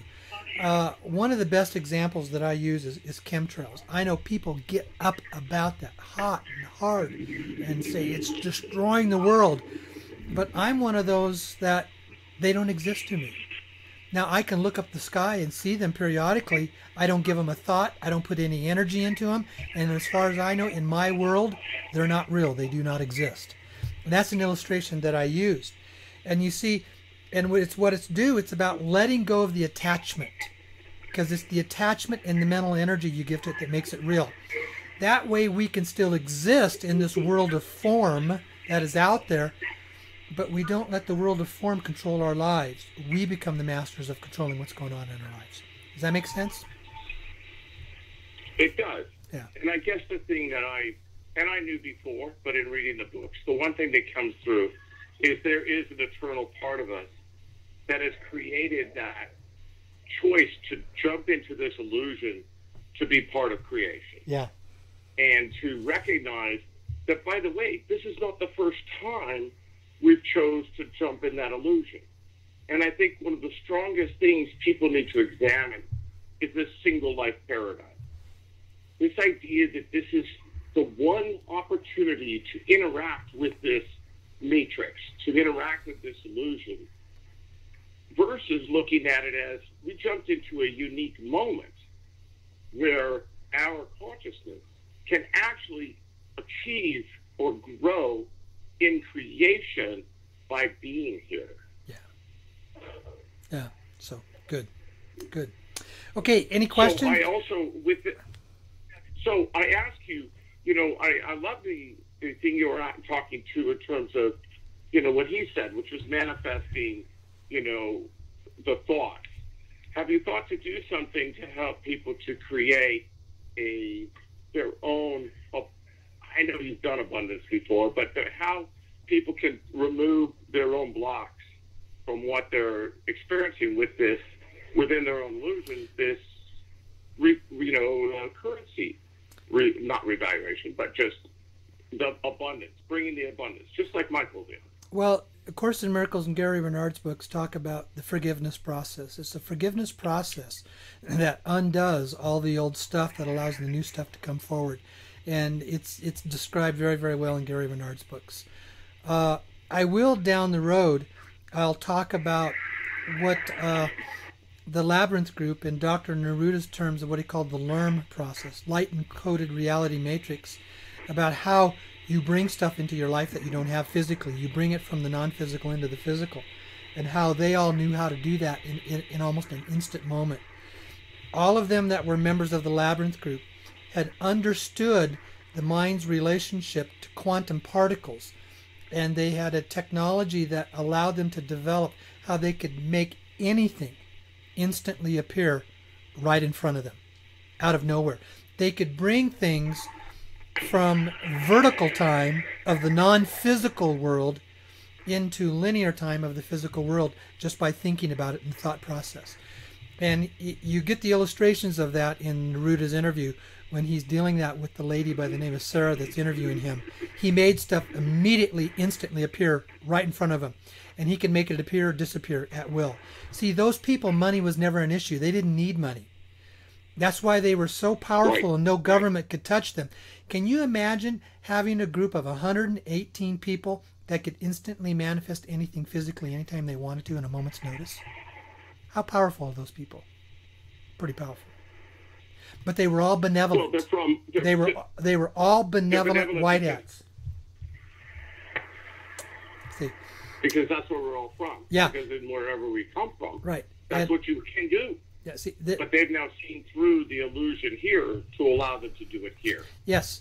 And see, all of them that were members of the Labyrinth group, they were all benevolent white hats, and they all had that capability to do that. And that's something that we're going to see coming our way, and that's something I will be teaching on in the future when the time is right. So I wanted to touch on one final thing, which you said, which is the sovereign integral. Yeah. And I've always, I got taught many years ago a way of looking at that that's personal, in the sense of thinking of yourself as a drop of water. You know, your consciousness, all that exists in you in a drop of water. And then taking that drop of water and putting it in the ocean. Yeah. Because once we put it in the ocean, you don't see the drop of water anymore. No, you don't. But if you know that every one of those still exists, it's now integral with all the others, but it's still sovereign. Yeah. So if we can all think of ourselves as a drop of water, sovereign, but in the ocean, we could feel that connection to everything around. See, and it's that sovereign integral process that allows us to develop what is called the oneness consciousness and get past the separation consciousness. Because see, energetically, everything in the universe is connected. And all of our problems come from us disconnecting from everything of separation. Yeah. That's where our problems come from. Okay? All right, you got some really big background noise. Well, thank you for going to the deep end of the pool today. Alrighty. Because I think it's, you know, it's funny you brought it up because I think it's your time. Yeah. It's time to keep going and letting people It get is. to that place, because that is what's going to bring us all together in this. Okay. Alrighty, thanks. Thank you, Dave. Oh, you bet. Have a good evening. Okay. All right, I'm going to go to the next caller, and this is a person that called in on Skype because it's 1111111 on the phone numbers. But hi, you're here on the air with Dave. What can I help you with tonight? Hello, hello. Are you there? Hello, hello, hello. Okay, maybe you kind of. Okay. Oh, are they coming in? Okay, I'm gonna let you go. I'm gonna go into the next caller because you're not responding. Okay. All right. See you later. Okay, the next caller I'm gonna go to, as I'm waiting for it, is I'm gonna go to area code 702. Area code 702. It's coming up. Okay, area code 702. You're on the air. What can I help you with tonight? Hello? Yes. Dave? Yes, I can hear you just fine.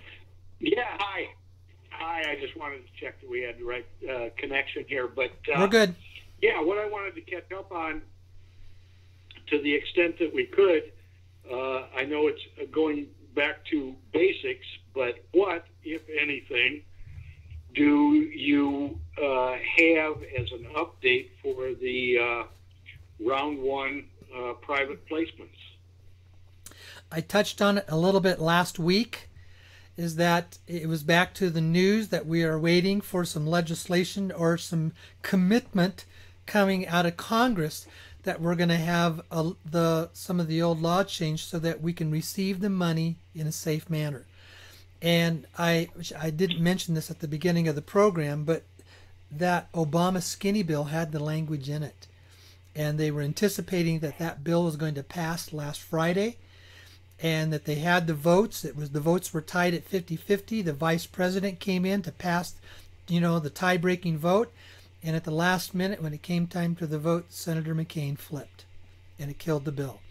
And in that bill was the language that we needed so that we could receive our funding and move forward. Now, I was told on Friday that they had a backup substitute bill, and they're working on that process now, and that's all that I know. But it's basically, I keep getting the reports, it's that close, and it's day to day, and then they need to make some changes in the law so that when we receive our money, the money will be safe for us, and it can't be stolen or taken from us. That's the update. So there's a backup bill that requires passing Yes. Congress, but it's not. In other words, a backup health care bill. I don't know. The others that have. I have no idea what the bill is, what the title is, what the number is. I don't know.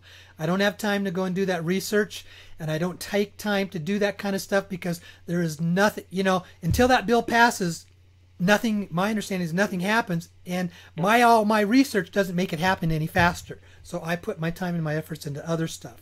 So, it is what it is, and it's going to pass when it passes. One would think, Dave, that if there was a bill out there that it was in a lot of people's best interest to get passed, that they would get the information out that this was a bill that wanted to get passed so that we could all call our congressman and say, hey, pass H.R. 2812. Well, I can tell you right now, there's only going to be about 6,000 or 7,000 people that listen to this program, and an average congressman gets 8,000 to 10,000 emails and phone calls per day. So you and I aren't going to have any impact on telling them pass this bill. We might think we might, but remember, this is not a general public information stuff. And members of Congress don't talk about this. The media doesn't talk about this. This is the shadow world, folks. It's not the conventional world. And I don't know what the bill is, but they know. Bottom line, we need a bill in order for us to get paid. Is that correct? That's the information that has been given to me. That's how I understand it. Oh. Okay. Yeah. All right? All right. Okay. Well, thanks for the update. All right. Okay. Thanks a lot. Okay. Okay. Bye-bye. Yeah. Okay, I'm going on to the next caller. The next caller is from area code 847. 847, you're on the air. What can I help you with?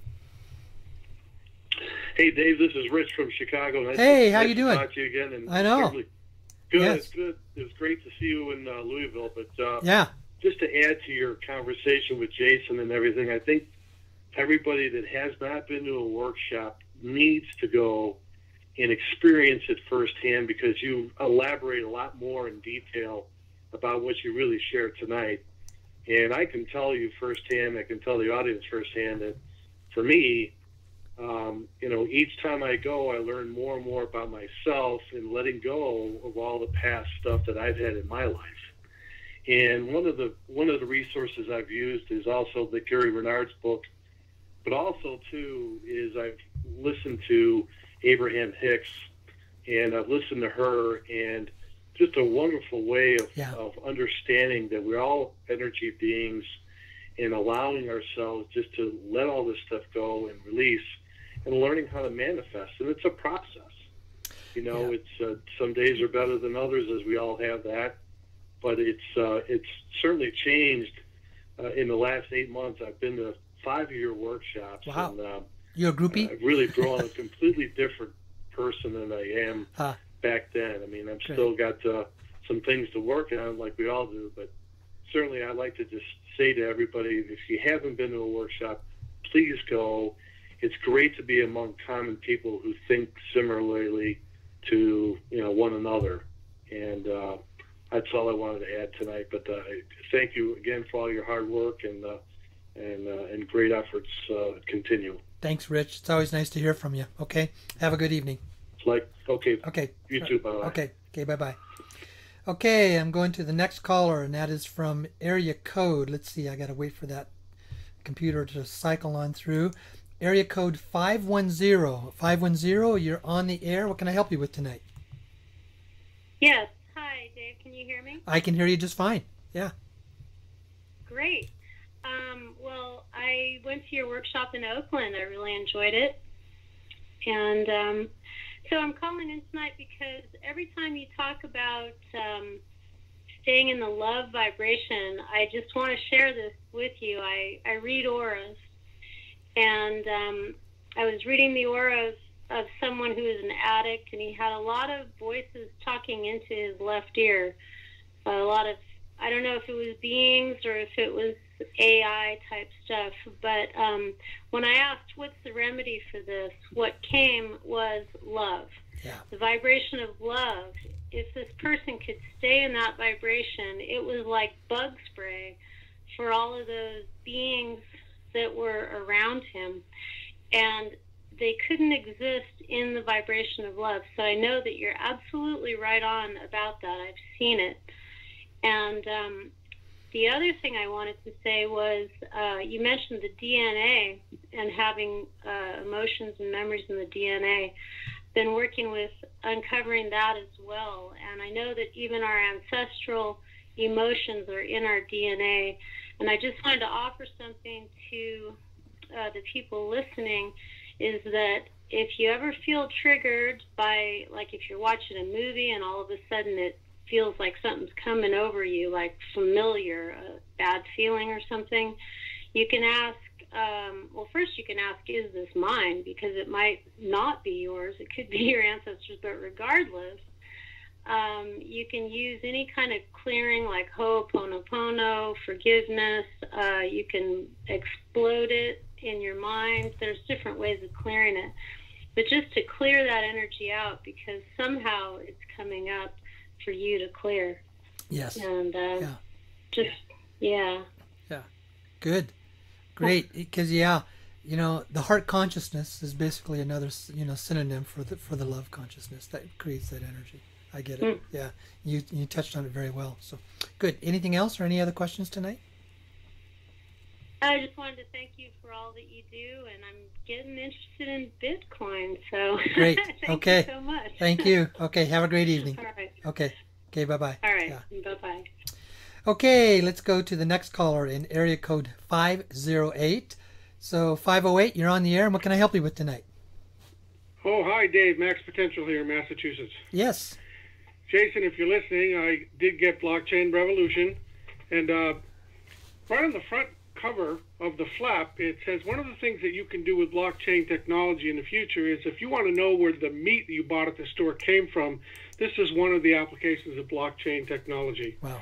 Mm-hmm. So just imagine anything, anything whatsoever in terms of the source of whatever it is that you want to know about or came from is going to be part of this revolution in the future. And it's you've got the printing press, you've got the industrial revolution, you've got the computer internet revolution, and blockchain is the next one. So That's what I want to say about that. That's what I get. Great.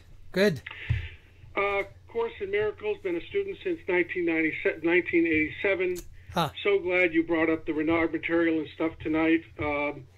When I came back into orbit with disappearance a year ago, it literally collapsed 20 years of time into a kind of a collapse into clarity for me. Yeah. Rekindled the passion, so many metaphysical type of, things that I didn't get before that were in the recesses became clear to me. And in as much as I hear different people, I hear different perspectives about reality or whatever. I spent the last 5 years studying the nature of personal collective reality, and it brought me ultimately back into orbit with the Course in Miracles through Disappearance of the Universe.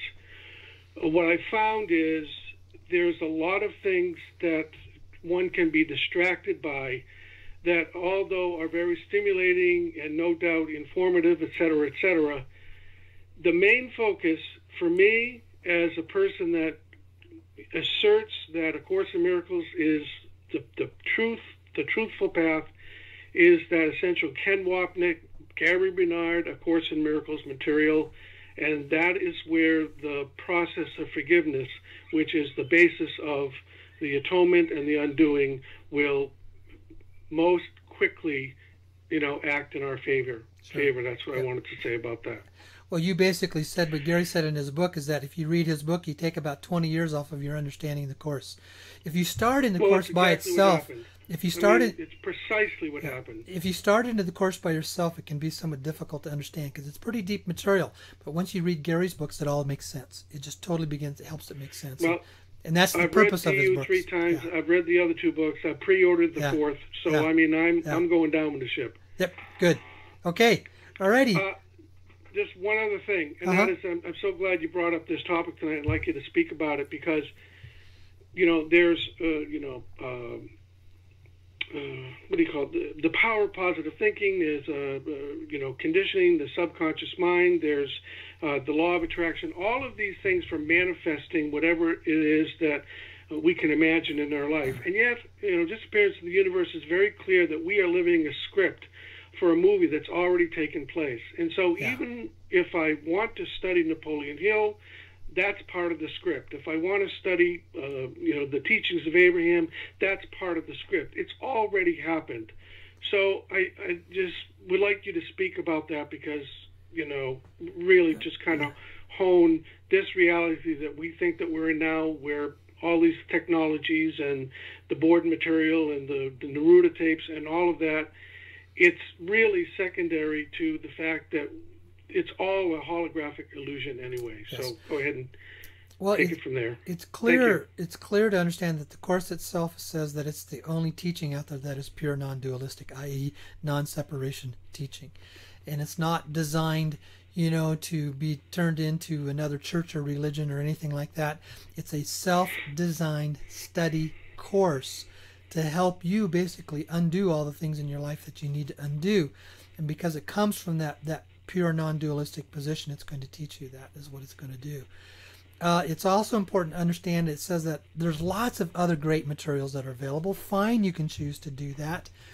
But it also says it's very clear to understand you can go out and do all the power and positive thinking that you want, but if you aren't undoing the old stuff, that power positive thinking doesn't have the same impact.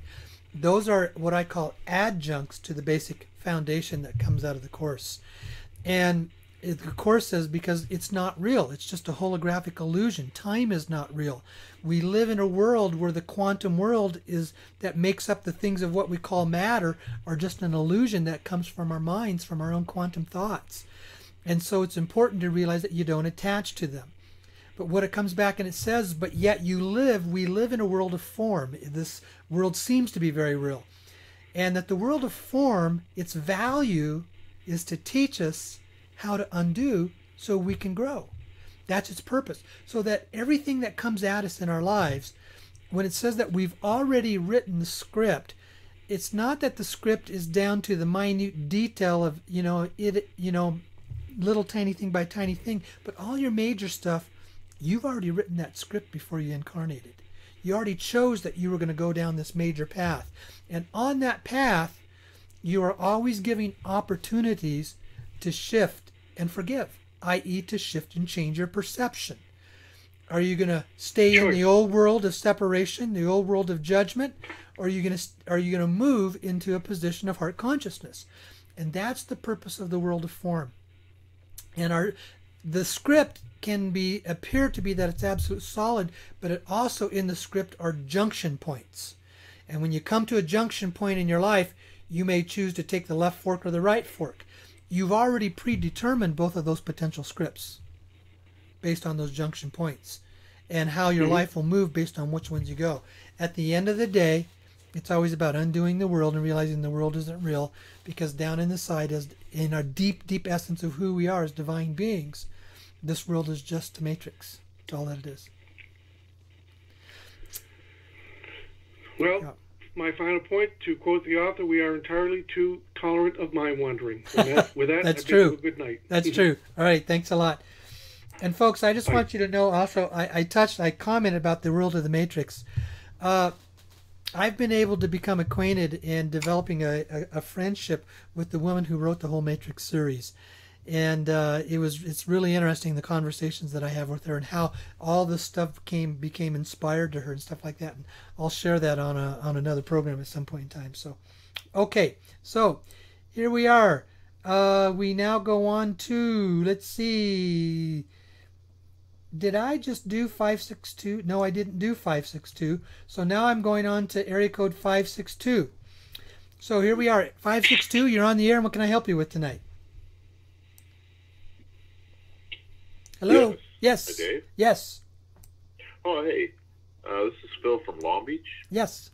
And I spoke with you about 3 weeks ago, called in and asked if we'd have an opportunity to participate in off-market trade platforms. And at that time, you mentioned no.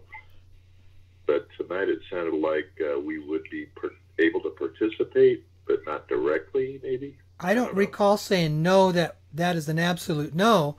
I might have alluded to the fact that I don't have those details worked out, and there's very high probability of a yes. You will be able to.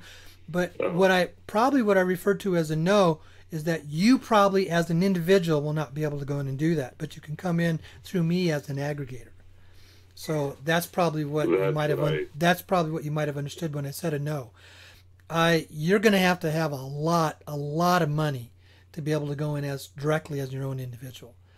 But what I can do is, because of the large number of people that I have that's coming through this process, we can basically, I would develop a business and basically would be kind of like, a broker, and take it collectively as a large sum, because you got to have a pretty large sum to participate in that. That's how I understand it at this time. That is subject to change. That's about what it sounds like was going on. I mean, it sounded like you weren't sure, and at that time, I understood I would not be able to. So it sounds like a good thing. I just don't have those details at this time. I email you if I want to get on. What's his name? Jason. Jason's cryptocurrency list. Send me an email saying that you basically would like to be added to his list, and then I forward your email to him, is what I do. So. And that's going to be the MSN. Yep. Mm-hmm. Okay. Yep. Yeah, just send it. All right, Dave. Okay. Alrighty. Okay. Thanks a lot. All right. Okay. Now I'm going to go to this person. I lost track of where I was on my list. I don't know. Did I already do 508? Hi, folks. 508. Yeah. Did I already do you? Yes. Okay, I did. All right. Okay. All right. So then that was the last caller that I have. If you want to call in really quickly, you can be right there, the first one on the list. The number is 515-605-9356. Press 1 on your touchtone phone. I just did have someone else call in from area code 808. You're on the air. What can I help you with tonight? And also, I got 3 more. Okay. Hey, Dave. Yeah. Hi, Dave. Yes. Thanks for taking my call. I've been listening to your show for a couple years now. I've been to a couple of your workshops here in California. I'm also in a private group. Just, we've all been waiting super patiently. We're all in the same boat here. And just, you had covered it briefly with the Congress voting no on the health care bill and McCain kind of ruining it. Yeah.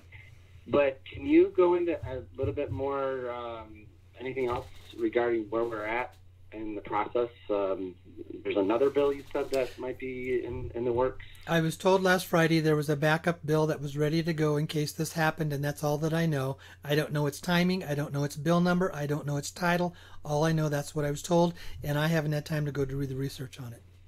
So I don't know. But I will get called. I will get a call, and they will tell me when it goes forward and when it passes. So, yeah.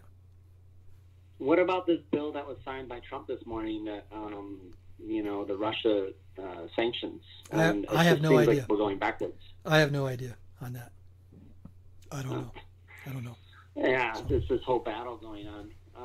Well, thank you. All right. Appreciate all you do. Okay, thanks. Okay. Thank you. Okay, I'm going to go to the next person, area code 918. You're here on the air with Dave. What can I help you with tonight? Yes, Dave. Stephen here. I'm just wondering, how many emails has Jason mailed out? Do you know, or will he say I don't know if he's 2 or 3 versions to date. I haven't received any yet. I don't know, but he has kept a separate list. He's segregated the list of those he has sent out to, those verses he haven't. He's been absolutely swamped for the last 16 days moving. He moved from North Carolina to Baltimore. Both he and his wife did. So he's just been swamped, and so he'll catch up to you. Okay. Yeah, okay? Very good. All right. Look forward to all of them. Okay. Is that it? Thank you. Okay, thanks. Right, okay. Okay, the next one is area code 303. 303, you're on the air. What can I help you with tonight? Hi, Dave. This is Dave from Evergreen. How are you doing? Good. I was at your seminar, of course, this last weekend. Yeah. I just wanted to, first of all, say how enjoyable it was. I mean, it was one of the more premier seminars I've ever been to, and the types of seminars that I've attended before have been more, how would you say, not as free-floating as what you put on. I mean, you pulled it all together. You went deep into that rabbit hole, and it was just enjoyable to hear it all. First of all, I wanted to say that. You touched areas that were, very sensitive to certain people with some of the stories that you had, especially personally. And I wanted to thank you for that, because it meant a lot to me. Thank you. To actually hear that from your perspective, other people's perspectives, that things like that can happen in marriages, with your dad especially, etc. So I just wanted to say that, first of all. And thanks for going out there tonight also and bringing a lot of what you had to say in the seminars. Tonight, we were sitting here tonight listening to you, my wife and myself, and I said, wow, he's going there. And so it was very refreshing to hear that, number two. I also wanted to just make a thanks to your bringing Jason on as often as you do. For all the folks out there who haven't had the opportunity yet to get involved in the program that Jason has, what a great program, first of all. The people are wonderful, very nice. They make you actually feel safe, which is something different than you would normally get when you walk into a new avenue like cryptocurrencies. I've been trading for many, many years. I feel like an absolute babe in the wind here when it comes to understanding the whole in and out and transacting from one to another to another to another. And the email that Jason sent out just the other day, that he made a simple comment. If you're going to go ahead and pull out of Bitcoin, you need to move it in to this, or this particular area. I moved it into that area, and bang. Yeah. Let's currency, I need you to... Crypto and Bitcoin changed. Yeah, okay. There we were. Now with some Bitcoin Cash. I need you to ask you just to start wrapping this up just a little bit, because I'm only down to 3 minutes left, and I've got I got 2 more callers to go to. Thanks a lot. Okay. Yeah, alrighty. I really appreciate it. Thanks okay. a lot. Thanks. Okay. All right. Okay, I'm going to go to the caller at 111. That's the area code, and I can give you about a minute and a half, and that's all I got. Okay. Favorite cowboy right now? Favorite cowboy right now? I gotta go with that. Hello, are you there? Are you there? I think potentially phenomenal, but there's gonna be an interesting season for him. The other, defensive coordinators got a chance to. No, I'm sorry. That person just didn't come through. Okay, I'm now going to area code 480. 480, you're on the air. What can I help you with? Yeah, hi, Dave. This is Joe from Arizona. Yes. I was wondering, have you heard anything about the Federal Reserve issuing their own Bitcoins? They're going to call it Fed Bits. I've heard rumors about it. I don't know how true or substantiated it is, but I have heard rumors about it, and I don't know. So. Okay, thank you. Yeah, that's all. Okay, anything else? Oh, that's it for now. Thanks. All right. Okay, thanks a lot. Okay, that's all the callers that I had tonight. My on the air little button tells me that I got about 1 minute and 40 seconds left tonight. So, folks, I want to thank you, everybody, for joining us here tonight. And, well, I made it through even without Blanca coming on and taking care of all the stuff. Everybody was great. The callers were great. The information was kind of new. I was able to kind of step out and tonight, and we had another absolutely wonderful program tonight. So, with that, I think I'm ready to go, folks. Want to thank all of you for joining us here tonight, and we will see you next week here on the Sedona Connection. Okay, thanks a lot. Okay, bye-bye.